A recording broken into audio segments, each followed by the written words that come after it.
presidenta do PT, a Gleisi Hoffmann, está cotada para integrar a equipe ministerial do governo Lula na reforma que está prevista para acontecer aí até o mês de março de 2025. Quem vai contar essa história para a gente é o Pedro Zambarda, aqui no Plantão do Meteoro.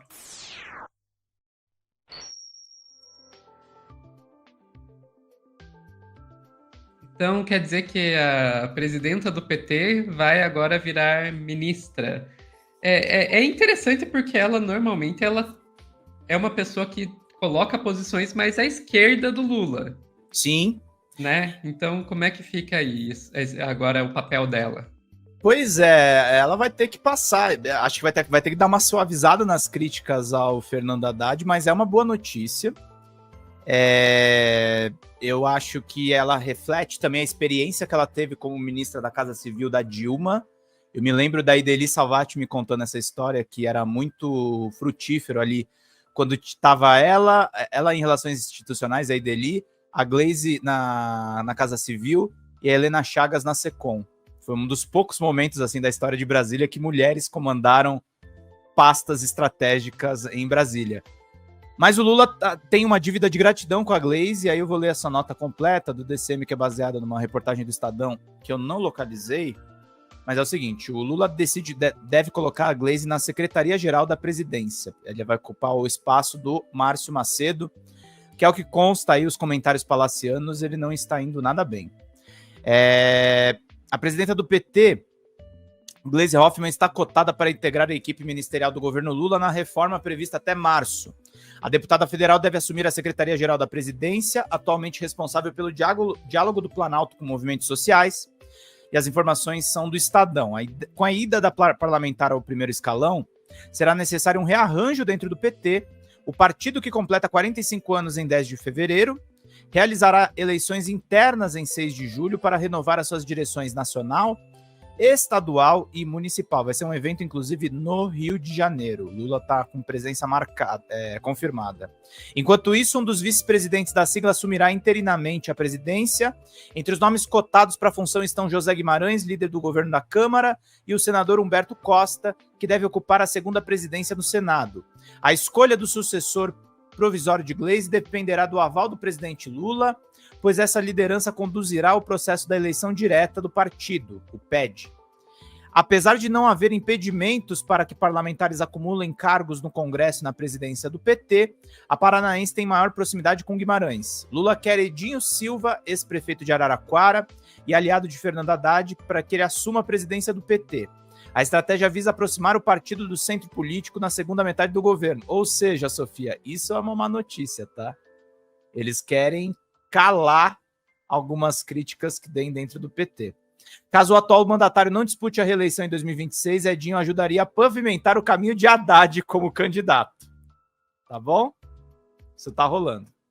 Entretanto, a indicação de Edinho divide a corrente majoritária Construindo o Novo Brasil, da qual Lula e Gleisi fazem parte. Essa disputa interna tornará desafiadora a gestão do presidente interino na legenda. Nos bastidores do Planalto, ainda há dúvidas sobre o destino de Márcio Macedo, atual ministro da Secretaria-Geral da Presidência. Lula considera Macedo um aliado importante, mas acredita que o cargo exige alguém com maior capacidade de interlocução com movimentos sociais nessa fase do governo. A necessidade de reforçar a base política ficou mais evidente após a pesquisa Genial Quest, divulgada no dia 27. O levantamento apontou para a queda de popularidade do governo, inclusive entre eleitores de baixa renda e do Nordeste, tradicional reduto petista. Apesar da chegada de Gleisi ao governo, o PT pode perder força na esplanada. O partido atualmente comanda 11 dos 38 ministérios, mas a reforma ministerial deve abrir espaço para legendas do Centrão. E aí vem a má notícia. Um dos alvos de troca é o Ministério das Mulheres, ocupado por Cida Gonçalves, que tá alvo de escândalo, inclusive, né? Assédio moral, tá rolando umas coisas assim. Outra pasta cogitada para a deputada federal é a de Desenvolvimento Social, responsável pelo Bolsa Família. Não acharia ruim. No entanto, Wellington Dias deve permanecer à frente do ministério. O PSD de Gilberto Kassab tenta emplacar o deputado Antônio Brito no cargo, mas Lula avalia que as áreas estratégicas de desenvolvimento social, educação e casa civil devem continuar sob o controle do PT.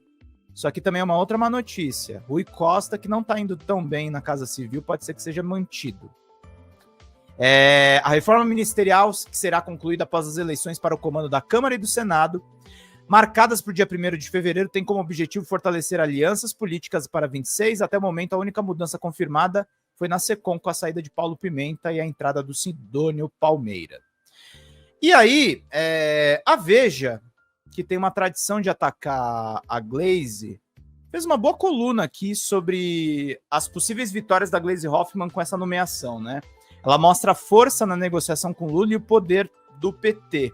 Deputada pode consolidar uma dupla vitória, sendo nomeada ministra e impedir a antecipação da troca de comando do partido, como queriam os aliados do presidente. Comandante do PT, a deputada federal Gleisi Hoffmann, está prestes a confirmar uma dupla vitória, a não ser que haja uma reviravolta. Ela será convidada pelo presidente Lula para assumir um ministério, provavelmente a Secretaria-Geral da Presidência, que tem entre as suas atribuições fazer a interlocução com sindicatos e movimentos sociais. Hoje a pasta é chefiada pelo petista Márcio Macedo, cuja atuação é considerada apagada. A nomeação de Gleisi, se confirmada, ocorrerá mesmo sem antecipação da nova eleição da direção do PT, marcada para meados desse ano. Desde o ano passado, petistas próximos a Lula pressionavam a deputada para que ela antecipasse a votação interna para fevereiro, por exemplo. Eles diziam que sem isso ela dificilmente poderia assumir um cargo na esplanada. De nada adiantou, Gleisi bateu o pé, manteve o cronograma e, ao que tudo indica, assumirá o gabinete no Palácio do Planalto. Favorito de Lula para substituí-la na presidência do PT é o ex-prefeito Edinho Silva. Uma coisa que tem que ser falada aqui, Sofia, a gente vive martelando isso, aí a Veja lembra que o PT reconheceu a vitória de Nicolás Maduro, que criticou o arcabouço fiscal, que fez todas as coisas que fizeram. Essa dupla vitória da Gleisi, de não antecipar as eleições para agradar o Lula e assumir o ministério, coloca aquilo que a gente sempre falou, né, Sofia? Não é puxar o saco do governo que vai ajudar o governo. Essa que é a questão. A Gleisi está chegando no ministério de novo por méritos dela. Por decisões que ela teve de, inclusive, manter o PT independente do governo. Porque ela sabe a importância disso. Então, assim, ela tá chegando nesse status, porque, assim, o Lula precisa parar de se cercar de puxa-saco, gente. Tem que começar a apontar, senão ele vai começar a... É a receita do fracasso. Bajulado por puxa-sacos, só agrada a direita, só agrada o mercado, perde popularidade dos pobres, perde popularidade no Nordeste, e aí vai ter que fazer o freio de arrumação, porque são os nomes da esquerda que agradam a população.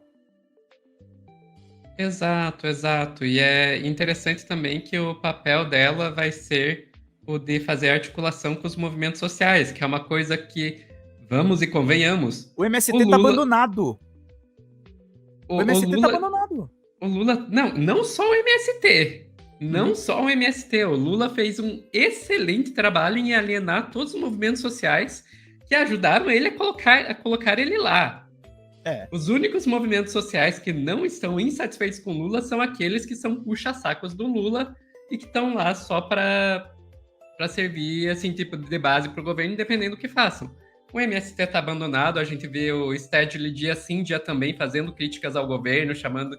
Inclusive críticas bem fortes, chamando o Lula de covarde e tudo mais. A gente viu o que aconteceu com a questão da greve dos professores universitários. A gente viu o que aconteceu com a greve dos funcionários do IBAMA, do ICMBio. Os movimentos sociais estão totalmente abandonados.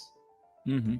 E aí eu quero citar duas informações de outras duas matérias, duas coisas que me preocupam com essa reforma ministerial. Uma delas me preocupa menos, que assim, vão dar um ministério para o Rodrigo Pacheco, isso é esperado. O Pacheco é do partido do Kassab, que é o PSD, e aí vem a preocupação. Não vai ser o Ministério da Saúde, porque o Ministério da Saúde deve ir para o Padilha, ou deve permanecer na mão da Anísia. Você conhece a Anísia, né, Sofia? Que eu não sei se é exatamente uma boa notícia, mas o Arthur Lira vai ganhar, segundo algumas especulações, talvez uma pasta. E aí vem o comentário que saiu hoje à tarde, eu nem ia botar nesse corte, mas é para deprimir mesmo, que é do Gilberto Kassab detonando o Haddad e o PT. Olha o que ele diz aqui na Folha de São Paulo. Sofia. Kassab chama Haddad de fraco e diz que o PT perderia a eleição se fosse hoje. Ele não tá falando se o Haddad fosse candidato, tá? Se o Lula fosse candidato. E o Kassab é um dos articuladores da vitória do Lula em 22. Tudo bem que ele é secretário hoje do Tarcísio de Freitas, mas o Haddad é a expressão desse centrão aí. E aí, o que ele disse? O que vemos hoje é uma dificuldade do ministro Haddad de comandar, o ministro da Economia fraco é sempre um péssimo indicativo, disse ele durante o evento do Banco de Investimentos UBS-BB em São Paulo.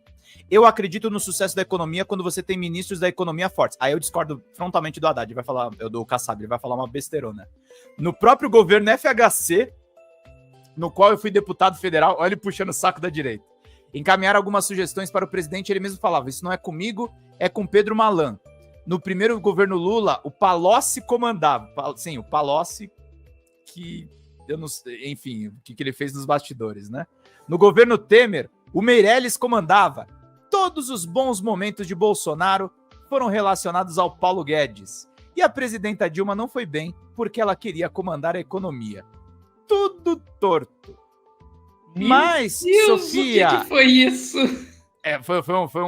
Foi um caminhão de cocô. Mas, esse cara tem expressão e esteve no... Ele foi o único cara que conseguiu criar um partido, teve compêndulo em cima de todos os caras vencedores, e assim, se o governo Lula permite que esse cara faça esse tipo de comentário, por isso que a gente tá falando, o Haddad, a gente entende o jogo do Haddad com a Faria Lima, é para evitar um impeachment. Porque o que derrubou a Dilma foi o mercado financeiro. Eu não tenho ilusões aqui. Só que faz esse jogo de um jeito mais caprichado, velho. Tem coisa que você não pode abrir mão. E eu posso fazer colocar uma posição aqui. O que derrubou a Dilma foi o mercado financeiro. E o que derrubou a Dilma foi afastar as suas bases que não estavam lá para defendê-la quando ela foi atacada pelo mercado financeiro. Isso. Metade desse trabalho o Lula já fez. Então, e esse é o problema do governo Lula também. O Haddad faz esse jogo, beleza, o Haddad faz esse jogo. Combina com os outros ministérios para você não perder a força do movimento social, porque nos momentos de tensão, você tensiona para a esquerda. E aí faz aquele anúncio, faz de conta do IR. Teve a questão, a gente não sabe os efeitos que vai ter a reforma tributária. A direita já tá jogando no desastre porque eles não são burros. Só que assim, é um jogo, gente. Joguem o jogo do jeito jogado. Se não, dá munição para comentários como o do Kassab.